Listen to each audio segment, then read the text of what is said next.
మా విద్యార్థి నాయకుడు ఉస్మానియా దయాకర్ గారు ఈరోజు ఒక వాస్తవం అంటే ఆయన మాటలు ఆయనే చెప్పుకుని చూపెట్టిన తర్వాత ప్రెస్ కాన్ఫరెన్స్ చేస్తాం. ముఖ్యమంత్రి అవుతాడు ఇక్కడ, ఆంధ్రాలోనే దిక్కులేదు పవన్ కళ్యాణ్ ఇక్కడే ముఖ్యమంత్రి అవుతాడు. పాపం ఓ మాట చెప్పండి, ఆంధ్రాలో పాపం పోటీ చేస్తే డిపాజిట్ రాలేదు, మొత్తం ఒక్క సీటు కూడా వెళ్ళలే, ఆయన కూడా ఓడిపోయిండు. ఇప్పుడు ఏదో పొత్తు పెట్టుకొని బీజేపీ, తెలుగుదేశం అండ్ జనసేన కలిస్తే పాపం సాగు తప్పి కన్నులట్ట పోయినట్టు గెలిచిన అని ఆయన, నేను it is not my words, మళ్ళీ ఒకసారి వినండి. పవన్ కళ్యాణ్ ముఖ్యమంత్రి అవుతాడు ఇక్కడ, ఆంధ్రాలోనే దిక్కులేదు పవన్ కళ్యాణ్ ఇక్కడే ముఖ్యమంత్రి అవుతాడు.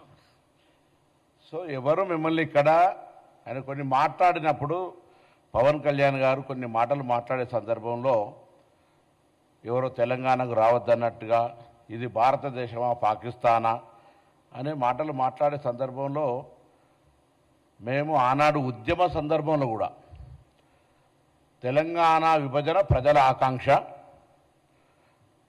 విడిపోయి కలిసి ఉందాం తెలుగు రాష్ట్రాలుగా అనేటువంటిదే నినాదం.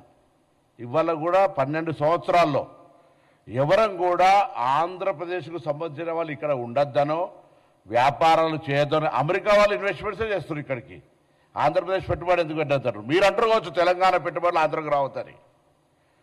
ఇంకొక మాట చెప్తున్నాను, ఎస్ మిస్టర్ పవన్ కళ్యాణ్, ఇది మా అయ్య జాగిరే, మా తెలంగాణ ప్రజల అయ్య జాగిరే, 4 కోట్ల ప్రజల మనుషుల యొక్క అయ్య జాగిరి, నీ అయ్య జాగిరి కాదు.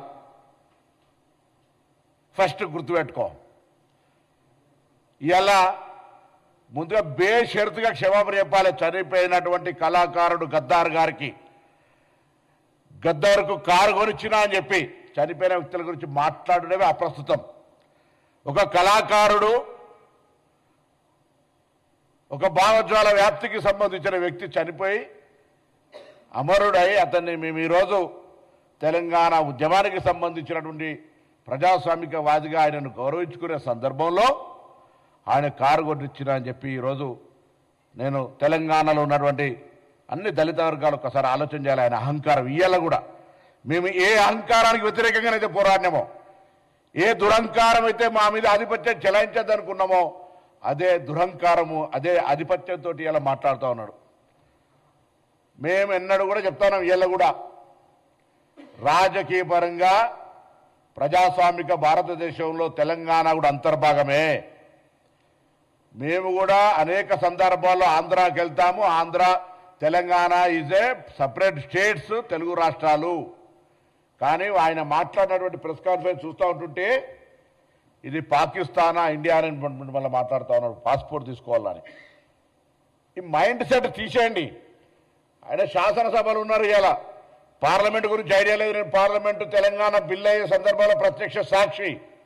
అంతకంటే ముందు కూడా చిన్న బిల్లు వస్తే కూడా నేను అనేక సందర్భాలు చెప్పిన, ఈ పార్లమెంటరీ వ్యవస్థలో తెలిసి మాట్లాడుతున్నా తెలియక మాట్లాడుతున్నా, తలుపులేసి పార్లమెంటులో బిల్లు తెచ్చుకున్నారని చెప్తారు. ఇప్పటికీ ఇంత కక్ష, ఇంత అక్కసు తెలంగాణ మీద మాటల్లో మాట్లాడుతూనే మళ్ళీ తెలంగాణ మీద అక్కసు వెళ్ళకొస్తా ఉన్నాడు. ఇది మంచిది పద్ధతి కాదు.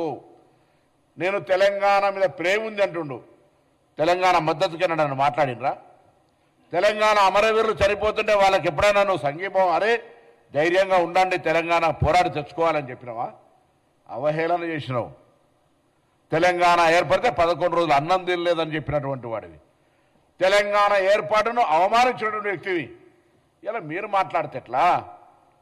మళ్ళీ రాజకీయంగా వక్ర భాష చెప్పేటువంటి ప్రయత్నం జరుగుతోంది. అలా వారు పక్కకు మాట్లాడిన కొద్దీ తాపకొక స్లిప్పిట్లు వస్తూ ఉంది. పాపం పవన్ కళ్యాణ్ గారిని పేడ్ ఆర్టిస్టు, రేపు పొద్దున నిజంగా నాగరంలో బాగా డబ్బులుంటే నేను కూడా ఆయన ఒక పాత్రకి ఎంగేజ్ చేసి ఈ విధంగా మాట్లాడగలగడానికి అవకాశం. ఎందుకంటే ఆయనకు వచ్చే చిట్టీలు భారతీయ జనతా పార్టీ నుంచి వస్తున్నాయి, టీఆర్ఎస్ పార్టీ నుంచి వస్తున్నాయి, స్క్రిప్ట్ రాసుకొని మాట్లాడతారు. భావజ్వాల వ్యాప్తి ఉంటే, తెలంగాణ నరాన గుండెల్లో ఉంటే నేను ఎవరిని అవమానిస్తాను? ఆంధ్రప్రదేశ్ ప్రజలను కూడా. ఈవెన్ చంద్రబాబు నాయుడు గారు, తెలంగాణ ముఖ్యమంత్రి రేవంత్ రెడ్డి గారు వచ్చి కూర్చుంటే కూడా తెలంగాణ విభజన హామీలను సామరస్యంగా పరిష్కరించుకోవాలని మాట్లాడుకునేటువంటి అటువంటి వాతావరణాన్ని కలిగేసే ప్రయత్నం చేస్తూ ఉన్నాం. ఇక్కడ ఉన్నటువంటి వాళ్లకు అన్ని రకాలుగా శాంతి భద్రతతో సహా ఎక్కడ కూడా అవసరమైతే రాజకీయంగా ఇవాళ చాలా మంది పోటీ చేసి గెలుస్తూ ఉంటారు, ఎవరికి అభ్యంతరం లేదు. ఏమనంటే కొండగట్టుకు పైసలు ఇచ్చినండి, నీ అయ్యే జాగిరియా పైసలు? తెలంగాణ ప్రభుత్వం ఆంధ్రప్రదేశ్ ప్రభుత్వం వస్తే ఇంకొక మాట మాట్లాడతారు, రానియరా తిరగనియరా. గత 4 నెలల కింద వచ్చినప్పుడు తెలంగాణ ప్రభుత్వం ఆయనను తెలంగాణ గెస్ట్గా ఇచ్చిన ప్రోటోకాల్ ఇచ్చి, అది మర్చిపోయి మాట్లాడితే ఎట్లా?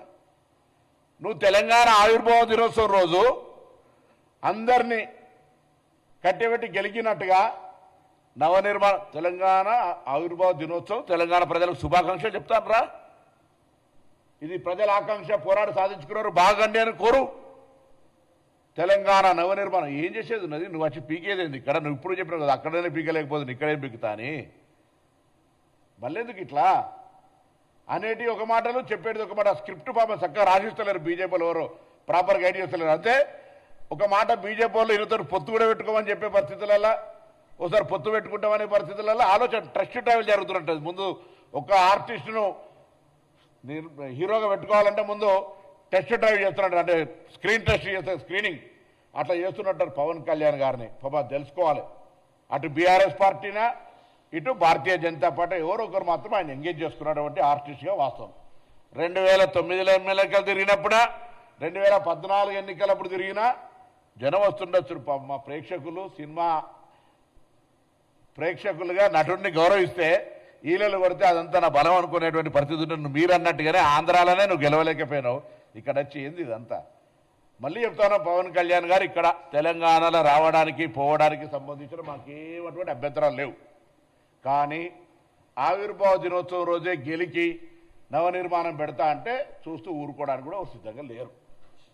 మా అయ్య జాగిరే నీ అయ్య జాగిరి కాదు అని స్పష్టంగా ఒక మాటకు చెప్పడానికి, తెలంగాణ ప్రజల ఆకాంక్షకు అనుగుణంగా ఏర్పడ్డదని చెప్పడానికి, ఈ తెలంగాణ ఆంధ్రప్రదేశ్ ప్రజలకు ఎప్పుడు కూడా స్వాగతం చెప్తుంది, ఎప్పుడు కూడా మేము వ్యతిరేకం కాదని చెప్పడానికి, ఇది ప్రజాస్వామ్యంలోనే ఉన్నామని చెప్పడానికి, ఆఖరికి పవన్ కళ్యాణ్ గారు ఎక్కడి దాకా దిగిపోయారు, అంబేద్కర్ గారు అంటే రాజ్యాంగాన్ని రచించినటువంటి వ్యక్తి విగ్రహాలకు సంబంధించి ప్రస్తావన తెచ్చేంత ధైర్యం చేస్తా ఉండే ఇలా అహంకారం. అంటే ఆయన ఏదో మాట్లాడుతున్న తెలంగాణలో తిరుగుతాయి, ఎవడతున్నాడు? నువ్వు సినిమా నటుడివి, తిరుగు. ఇలా ఇటువంటి మాటలు మాట్లాడేటువంటి ప్రయత్నం జరగద్దని చెప్పి కోరుతూ ఇమ్మీడియట్గా రిజైండర్ బై సాయంత్రం గద్దార్ గారి ఆత్మకు క్షమాపణ చెప్తున్నట్టుగా ఇవ్వాల్సిందే. ఆ అంశం మీద అన్ని వర్గాలు తీవ్రంగా ఖండిస్తూ ఉన్నాయి. అదేవిధంగా మేము తప్పకుండా మరొకసారి చెప్తా ఉన్నాం, ఈరోజు ఇదంతా కూడా డెఫినెట్లీ మేము ఎన్నడూ కూడా తెలంగాణ వాళ్లకు తెలంగాణలో ఆంధ్రలకు పని ఏం లేదు అని మేము ఎన్నడూ అంటలేము. ఇది ఫెడరల్ సిస్టమ్, డెమోక్రటిక్గా ఇది హైదరాబాద్ లింగ్విస్టిక్ హెడ్ క్వార్టర్, అన్ని భాషల వాళ్ళు ఉంటారు, అన్ని వ్యాపారాలు ఉంటారు. ఎన్నడూ కూడా నేను హైదరాబాద్ ఇన్ఛార్జ్ మంత్రి చెప్తాను, నీకు ఇక్కడ ఏమి ఇబ్బంది లేదు, ప్రొటెక్షన్ అందిస్తాం కానీ ఇక్కడ వచ్చి గెలుకకు అనవసరంగా తెలంగాణ ఆత్మ గౌరవాన్ని ఆ భావాన్ని రెచ్చగొట్టే ప్రయత్నం చేద్దని నేను కోరుతాను.